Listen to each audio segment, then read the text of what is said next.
But anyway, check out Neil Bratt. He's just started. He's finding his feet. You know, give him... But it's pretty funny, the fact you've got all three of us now doing retro reviews. All we need now is for Andy to do one, and that's it. That would never happen. Nah. He doesn't play video games. I mean, the last video game he played, I think, was Dark Omen.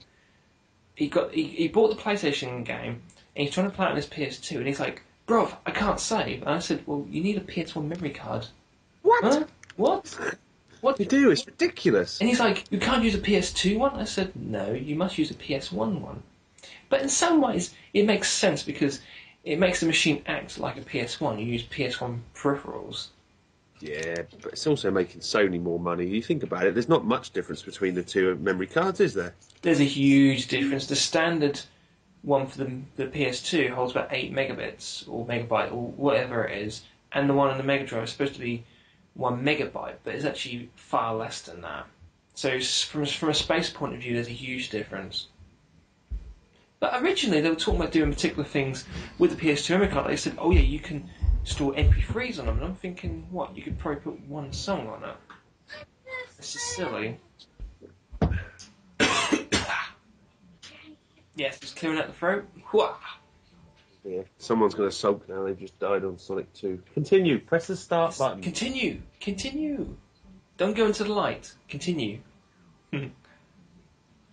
Right, I reckon we should do shout-outs. A feature I've been thinking of is every podcast, you and me shout out a channel each. Okay. Right? You want to go first? Right, Star Wars Kid 59. Mm-hmm. Now, he's been on YouTube a while, Yeah. and he did contact me and say, "Is it okay if I use my music?" Mm-hmm.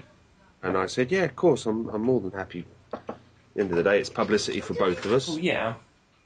And he only had about 20 subscribers then, so I did my shout-out video during the World Cup. Yeah. But I think he's going to need a bit more help than from just me, because, like I say, I've only got 226 subscribers. Yeah. Well, So really, sorry. I said to him, during my 500, I will shout him out. He's bound to get, a few at least. When you consider that he's doing Star Wars at the end of the day, Mm-hmm. he's doing big. Star Wars figures, Yeah. they're very collectible. They are very collectible. So I'm really thinking once he gets going on YouTube, 50. he's just going to get loads and loads. Yeah. I think the trick is, once you get to 50, within 2 weeks you get 100. And then, once you get 100, it won't be long before you get 150 to 200. And I think, once you get to 200, you slow down a bit. And then I got to about 400, and I've very gradually crawled my way to 500. And then until I get to 500, what's going to happen? I'll probably end up going straight to 600. That's the way it goes. You go vroom, then you stop, and then you crawl a bit, and then you go vroom, you know. But he's a cool dude there. I mean, he shouted me out in his shout-outs video, and he said some really nice things. Thanks, dude. And did you see the video where he had his phone, and he was like, my phone was Stuart Brett's music on? Yeah. And I thought, wow, cool. I can say that, can't I? Yeah. At least one person is using my music as his ringtone. Well, yeah. I used to do that with my music. Yeah. I used to get funny looks. And they'd go, "Oh, God, what's that rubbish on your phone?" No one. Just someone off. Right, the chap who I'm going to shout out, well, you can probably guess, Living Gaiman. Absolute awesome dude. One of the nicest chaps I've met online. He's friendly. He's the best friend you could ever befriend on YouTube. Cool dude. He's a black belt and he'll kick your ass.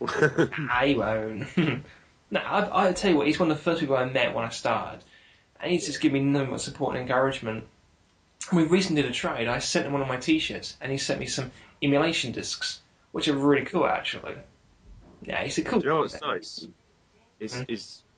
You can tell when you're his friend because he comments on everything. Yes. You do. That is quite nice.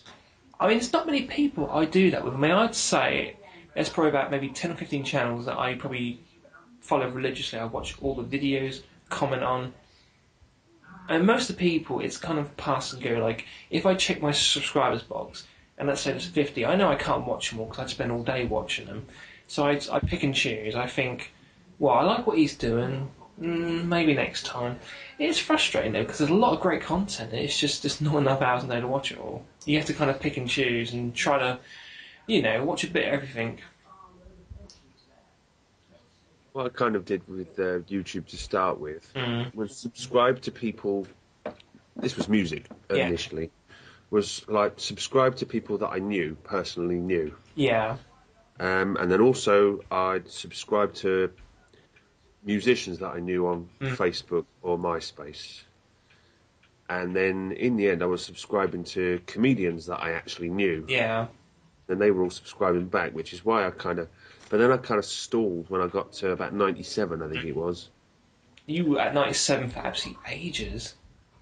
And then I kind of started subscribing that was at the time I did your first music, I think. Mm. I'm not really sure, but once I started getting involved in the gaming community, my subs just rocketed. But I'm sort of on a bit of a plateau at the moment. I'm maybe getting 2 or 3 a day. So Same here. I mean, I would say I go one day with nothing, and the next day I get maybe 2 or 3. So yeah, I'd probably average out maybe, I don't know, half a day, I suppose, or one. weird things been happening on Facebook. Really, really weird. Mm. I subscribed to someone on YouTube, and he subbed me back. And I don't know if you saw the. I'm just trying to get his name up because Mm. so we can get back into this. Right. I don't know if he subscribed to me or I subscribed to him on YouTube, but his name's Ryan Cregan. Right. And he's a 14-year-old from Blackpool, Mm. and he does his own. He basically is a gig and musician, Mm. and he's backed by his family. But the weird thing was, I subscribed to him on YouTube or vice versa, and I don't know if you noticed, but on YouTube, my homepage is set as my Reverb Nation profile because I've Yeah. kind of got everything on there. He said, "Oh, I noticed you're on Reverb Nation," and we kind of connected on there. Next thing I know, he's added me on Facebook. Then his mum's added me. Then his dad. And I also noticed that I was also friends with his dad's uncle already. So it was a bit weird, but and then of course they all become fans as well. So I've had a real busy week, and Reverb Nation has gone mental. I've had 2 or 3 fans every day as well. Wow, So cool. still number one in the category of folk. I don't know if I'd class myself as folk, but I would say you are a bit folkish. Yeah. yeah. Yeah. Well, if anything else, I wouldn't be number one. Yeah, that's pretty cool though. I mean, number one, woo! Number one at something, isn't it? Well, yeah. Yeah. I mean, number 2 or 3 or 4 or 5 or 6 or 7 or 8 or 9, 10 will be something, but number one, woo! Yeah. Right, so what are you planning to do for your next review? Well, I was talking to you about it the other day. I am going to try when I get some time because it's been manic here. I don't know. I said about the kitchen being taken out. Well, it's not been started. Um, What I'm planning on doing is doing a Pro Evolution Soccer versus FIFA, cool. and it's going to be basically I'm going to practice like mad on the most recent version of each that I've got for the PS2. So I know I've got at least 2 Pro Evo games, and I know I've got either FIFA 2008 or 9. I think it's 9. Yeah. So what I'm going to do is I'm going to gen up, I'm going to practice them both, Mm. and I'm just going to do some gameplay from both. I'm going to say my opinion. Mm. I'm just going to chuck it out there and see what everyone else thinks. It's one of them things, I think you're either a FIFA or a Pro Even, man. Now, Yeah, I always find that it's not a case of FIFA's better, it was just what I was used to. And every time I played Pro Evo, it was like, oh my god, the buttons are different. I can't do this. And I can never... like I never got on with an Xbox because the buttons are totally different Yeah. to the PS2, aren't they? I mean, for me, the Xbox isn't too much of a problem because it's the same layout without the second stick and a few buttons as the Dreamcast one. So, to me, it's just like having a Dreamcast controller. I suppose life would be boring if there was only one games console. Oh yeah, or one game controller. I mean, Yeah, it'd be like Sony using the same controller for 3 systems. Oh, wait a minute, they did. they did. Is the PS3 very similar to the PS2 then? Uh, I know it's more powerful, but because I've never played on one, that was all. well, the system, yeah, it's like ridiculously powerful. I mean, the PS2 had a 300 megahertz processor, and PS3's got like an 8 core, and each of them clocks in around about, was it 3 point something gigahertz or something. But the problem is, right, no one knows how to use it. It's ridiculously powerful, but none of us actually had the experience or the knowledge actually tap in and use its power. That's why the Xbox games look better, because it's more easy to program for. Yeah. So you kind of think, what's the point then? Yes, I mean basically when they make the PS4, they're not going to go with that architecture anymore. They're going to just go with something more standard, like what the Xbox used. I mean, the Xbox basically did a triple core processor, and computers now tend to use 2 cores, 3, or even 4, which is kind of the norm. I mean, computers with 4 cores, they can just about utilise them, but anything more than that, they're not ready for yet. But that's funny, right? Bit of gaming trivia. The Sega Saturn, I think, was the first multi-core processor. I think it had 2 cores, and it's part of the reason why it failed, because no one knew how to program for it. And I think it even had a processor that was a RAM controller, and they even had a sound chip in it, and a dedicated graphics processor, and a dedicated sound chip. It was ridiculously powerful, but no one knew how to utilise it. Is it just a case of it maybe coming out 10 years too early, do you think? I think it was the PS3 of its day, except the PS3 actually did better because it was a Sony console. I mean, at the end of the day, you could argue that the people who play on the PS3 are their core audience. Like when they're popular, like the PS2, for example.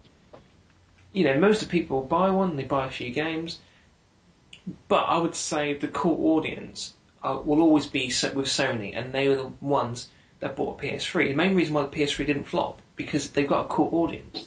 Even a bad console will attract 30 million sales minimum. Some people just want to say they've got one, don't they? Mm-hmm. Some people just get one and say, I've got a PS3, but actually I only play PS2 games on it. Yeah, it's like my PS3. I mean, I bought one, played Metal Gear Solid 4, and then for months it just gathered dust. And I thought, well, this is a waste of money, so I sold it. And then what happened? Heavy Rain came out, and it was just like, ooh, bugger. And I ended up buying one again, and the idea was I was going to play a few games on it, but I hadn't got around to it. Like, frankly, there's only about maybe 3 or 4 games, other than Metal Gear Solid 4 and Heavy Rain, I play on there. Maybe Uncharted 1 and 2, maybe pushing it God of War 3, and that's about it, really. Let's talk about my new reviews. I mean, I've got a lot of things planned. I mean, yes, I know you're bored and you're yawning. Oh. You keep talking a minute, I'm going to get a beer. Right, okay then. Can you get me one as well? Right.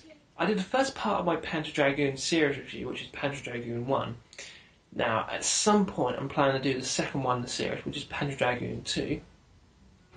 Also, I've got another 2 reviews I'm planning. I mean, I want to... Either before or after Panzer Dragoon 2, I'm planning on doing Snatcher. But the biggest one, I'm going to do an epic one. It'll probably be a 2-part one of Final Fantasy 7. So I've got a lot of things to say about the game. It's got a great soundtrack. I've got a lot of things to say about that game. Yeah, but not, like, good things. It's like if you want to get rid of Stuart, play Final Fantasy 7, and you're like... I should review that game. Well, you could do it angry video game nerd style. This game is